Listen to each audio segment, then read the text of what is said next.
This chapter covers a dense and transformative period from the early 1900s to the 1970s, focusing on the experiences of Mexicanos and Mexican Americans in the United States. The history of Mexican migration and labor dependency in the United States is tied to the demand for labor. This relationship is a classic example of push and pull factors. The U.S. has often welcomed Mexico's labor force during economic booms when there's a need for workers. However, during times of economic hardship, the same labor force is often forcibly removed and targeted with harsh anti-immigrant policies. This pattern has created a cycle of dependency and exploitation.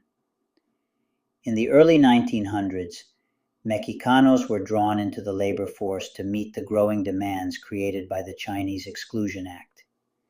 Many found work in mining, agriculture, and the railroad system, with approximately 1 million entering the U.S.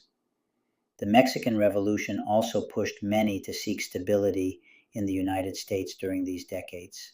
After World War I, Mexicanos in the U.S. faced open discrimination.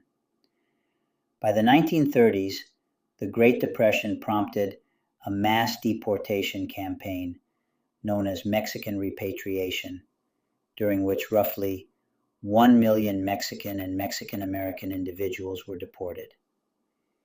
Since the 1930s, over 80% of Mexican American students in California attended so-called Mexican schools, despite no law mandating such segregation.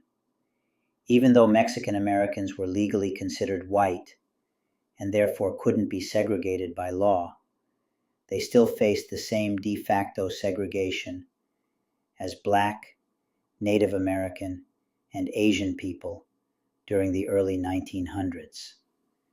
The separate but equal doctrine was challenged in court to fight this discrimination. In the 1931 Alvarez v. Lemon Grove case, Mexican Americans challenged this practice in Lemon Grove, California. Later, after World War II, the landmark Mendez v. Westminster case further challenged the segregation of Mexicanos in California schools. During World War II, the U.S. again relied on Mexican labor through the Bracero program. Many Mexican Americans also served in the war, yet upon returning home, they continued to face discrimination. In a significant act of injustice, a Texas funeral home refused to hold a service for Felix Longoria, a World War II veteran who died in combat, because he was Mexican American. This case became a powerful symbol of the discrimination faced by many Mexican American veterans. In response, organizations like Hector Garcia's American GI Forum brought national attention to systemic racism and inequality. During World War II, the Zoot Suit riots in Los Angeles highlighted the cultural tensions and discrimination that Mexican American youth faced. The Zoot Suit became a symbol of cultural identity and resistance, resonating with contemporary movements like Black Lives Matter. In 1954, Operation Wetback again resulted in the mass deportation of approximately 1 million Mexicanos, illustrating how economic hardship often scapegoats the community. By the 1960s, the Chicano movement, also called El Movimiento, emerged to fight political, social, and educational injustices. Leaders such as Cesar Chavez and Dolores Huerta advocated for the rights of farm workers through the United Farm Workers, UFW, while Rodolfo Corky Gonzalez inspired Chicano youth with his poem Yo Soy Joaquin. Educators like Sal Castro organized student walkouts to demand educational equality.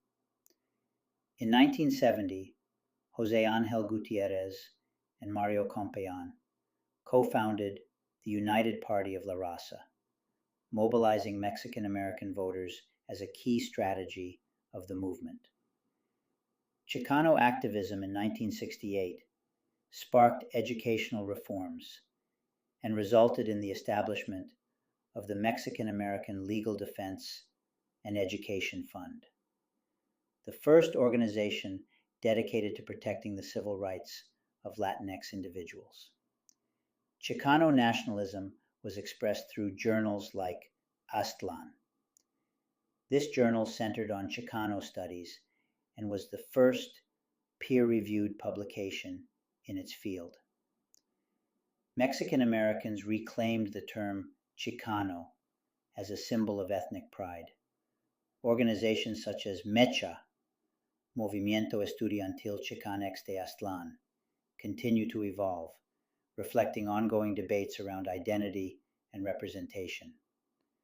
The Chicano Renaissance fostered cultural expression, especially through art that incorporates religious iconography and elements from Mexican, U.S., and indigenous cultures, affirming a vibrant and resilient cultural identity. On August 29, 1970, between 20,000 and 30,000 demonstrators participated in the National Chicano Moratorium against the Vietnam War, marching through East Los Angeles.